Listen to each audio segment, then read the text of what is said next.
What's going on, YouTube? It's your boy Jet, and I am back in the mix.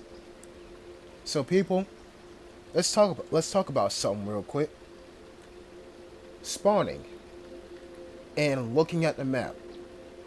Those two things are probably the most important things to do on your checklist of things to do when you first, in the encounter from start to finish. Knowing where everything is at and knowing where people are at. If you have a good grip on those two things when you first enter into a lobby, enter into an encounter in the Outlands, as the game calls it, you're already one step ahead of the game. And so in this video, I'm going to show you how to remain one step ahead of the game. So without further ado, I'm going to go ahead and get set up here. And would you look at that? The best map in the game, the most loved map in the game. Fjellkanten is in the map rotation. This is wonderful. So yes, I'm going to show you how to remain one step ahead of the game. I'll go into here, into my house real quick, and I'm going to see if there's anything I need to do before I leave. There you go. I need those materials. Antenna still producing, and I need to make one more H-bar T before I go, because like I did say in my tutorials, you want to make a weapon before you leave. Make the weapon before you leave, because if you get shot in the field, you still have one at your house being made. So that's why I always make a weapon. Let's go ahead and scan the lobby. This moment right here is when the game actually starts. Analyzing your opponents. That's how you say, what, that guy has bunny ears? That guy really has bunny ears. Look at him. Alright, I'm wasting time. But yeah. And one person's wearing all red and a red hat. That guy clearly does not care about anything but himself. So yeah. The lobby it's dangerous. This is the Fjellkanten effect. Everybody brings out scopes, semi-automatic weapons, and maybe a shotgun or two. But I guarantee you, 40% of your lobby or higher is going to have a scoped weapon. So, we see in the lobby, it's dangerous. Given. That's the first thing. Second and third thing are going to happen right now. Boom. Alright, where am I at? Okay, so I'm over here. What's going to happen is people are going to spawn, let's see, right there. So somebody's going to spawn to my right, somebody's going to spawn in front of me, and somebody else is going to spawn behind that crashed helicopter. So I guarantee you, you're going to see at least two people. And don't worry, I got my top 3 danger zones coming right up right now. So, top 3 danger zones. Number 1, this area right here, the old geezer's farm. It is basically a bowl. All up here, there will be at least 2 people camping because it oversees the bowl with a landmark in it. Area number 2, the Goat Shepherd. This is a house by itself, and people will camp here and all along this ridge line up here too, just to overwatch that house. If you spawn up here, you are going to run into somebody. In danger area number 3, the crashed helicopter, and that's because of 2 things. 1, that's the best spot, or the second best spot, to find weapons if he didn't bring anything, and 2, comm station. So I did spawn near probably the most dangerous area in the game, on this map too, but mostly definitely in the game. So I'm going to chill out for a minute and take things slow, because I already feel people near me. And I know that sounds weird to say, but the more you play this game, the more you see how people move, the more gunfights you see happening in certain areas or around certain areas, you'll start to get a feel of when people are near you. You won't need the signals detector, and you won't need no fancy portable signals detector. You have your sixth sense. That's what you have. You will know when you're safe, and there's a guy right there. You see how I turned around? That's because I heard him. And so he is going to activate the comm station. So whenever that message appears at the bottom of your screen that says comm station has been activated, that's him. That's him, and that's only him. All the other comm stations are not near anybody or not near where people spawn at. So that's him. And so right now, I'm going to look and see if he's going to mess up. And when I say mess up, I mean him coming out and standing still. Which he doesn't. He doesn't come out. There you go. So that was him. So I'm going to double check and make sure he doesn't move.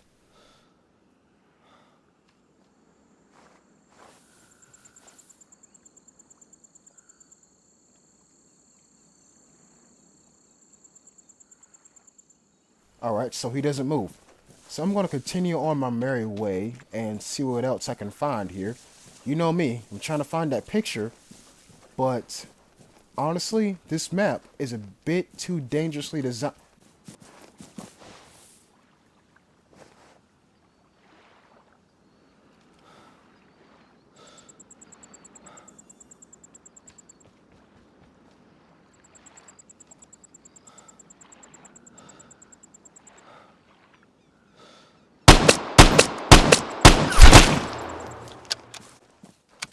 And that, my friends, is where he messed up. He thought he was safe, and so he laid down in a bush without checking his surroundings. And there's a whole nother fight going on right in front of me.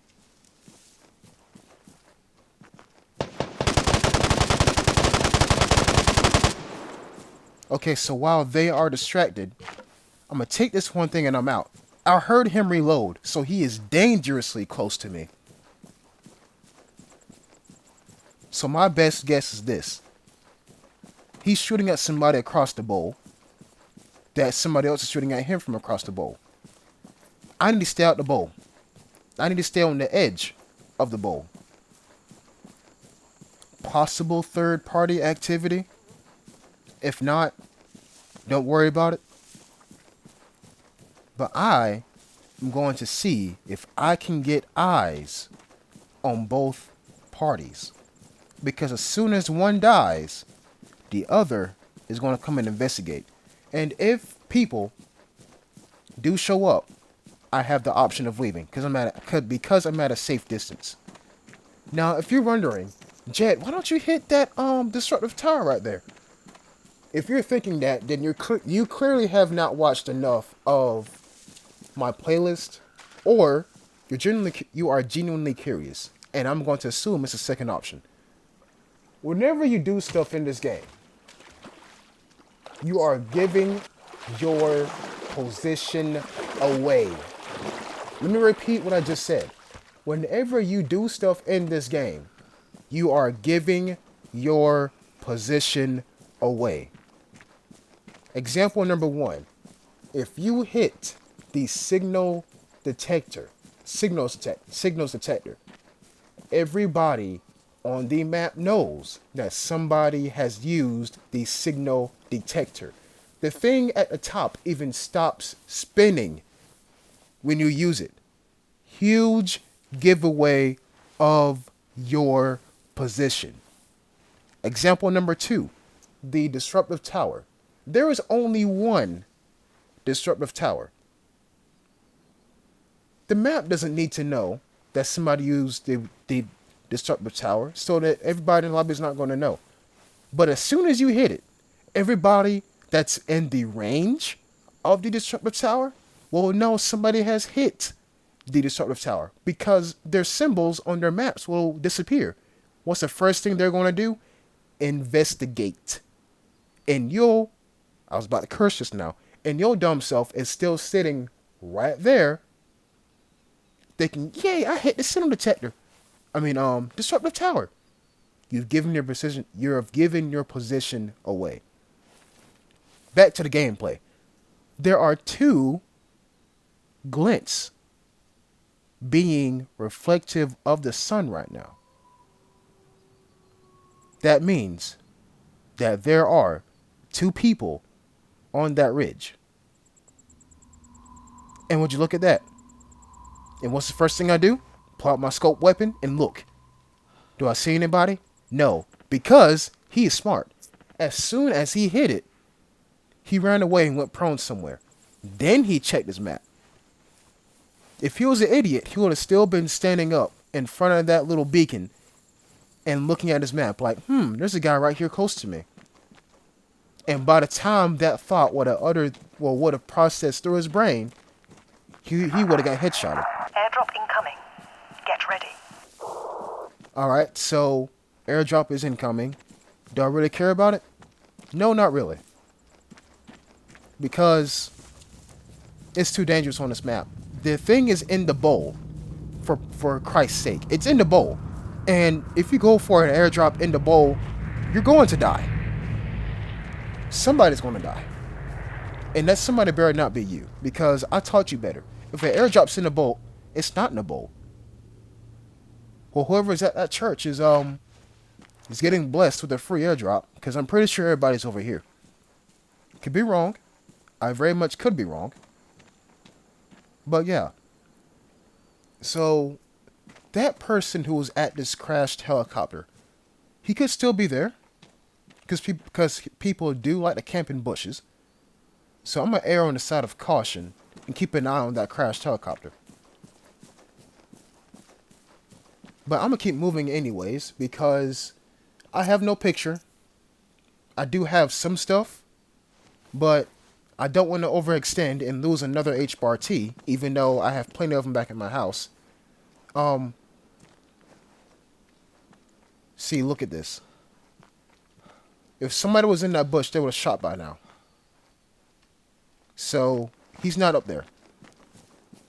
What I'm going to do is I am going to loot this landmark down here because that guy approached the helicopter from the other side. He didn't climb down to this side. So, hopefully, there's still some stuff in here. I hope there's still some stuff in here. If there isn't, then that means I'm just wasting time. Cool, I got some metal. You can find pictures in refrigerators if they haven't been picked clean, and that one has been picked clean. So, I'm gonna head out. And now comes alarm trap. That is definitely an alarm trap. So somebody's watching over that exit. Because this is how I know I've been playing this game a bit too long. Whenever an alarm trap goes off, that can mean either one or two things. One, somebody has walked in to the alarm trap, or two, the person that placed the alarm trap stayed in the proximity of the alarm trap too long after they themselves have placed it, and so it went off. I'm not trying to discover who was watching over that exit. I guarantee you, if I were to walk over to that exit, I will get shot at. And so I'm going to do the safe thing. I'm going to go down here to this area that not many people know of, unless you find a picture, and see if the buried cache is down here. And I'm pausing for a minute to see if I can hear anybody, and I don't. Let's see if we got anything, and we don't. But that's cool, though. I'm going to take the food. There's always some food down here. There's always some food down here. Now, people, check this out. Right about here is where you can spawn to. And 8 times out of 10, past that tree And on the other side of this ravine, not ravine, valley? I don't know my geography that well. On the other side of this little landmass, there's a person. And I guarantee you, they're going to work. They are going to run one or two ways, directly towards you, because they're trying to get to this old man's resting place and get a weapon, or they're going to run to the river. So if you do spawn over here, stay put and get your sights trained, because I guarantee you that you're going to run in it. You are going to run into somebody. So, the secondary plan of action is to take the exit that is furthest away from me. Or furthest away from the airdrop too. So I'm gonna keep crouched. Even though my sixth sense is telling me that I'm safe, I'm still gonna stay crouched, because my sixth sense is not, it can be right 70% of the time. That's why I'm dying every 3 matches. Yes, I've counted. So I'm gonna stick on the edge of this path right here, and here comes radiation. Now, if you're wondering, Jet, why are you aiming at everything? Let me tell you something. When you're pulling a high-risk maneuver like this, running into radiation, notice how I said running into radiation, and everything starts to get this red-blue tint to it. Everything looks like a person. A prone person. And so if you're wondering why I'm aiming at rocks and bushes, that's because I am paranoid. Also, everything looks like a person.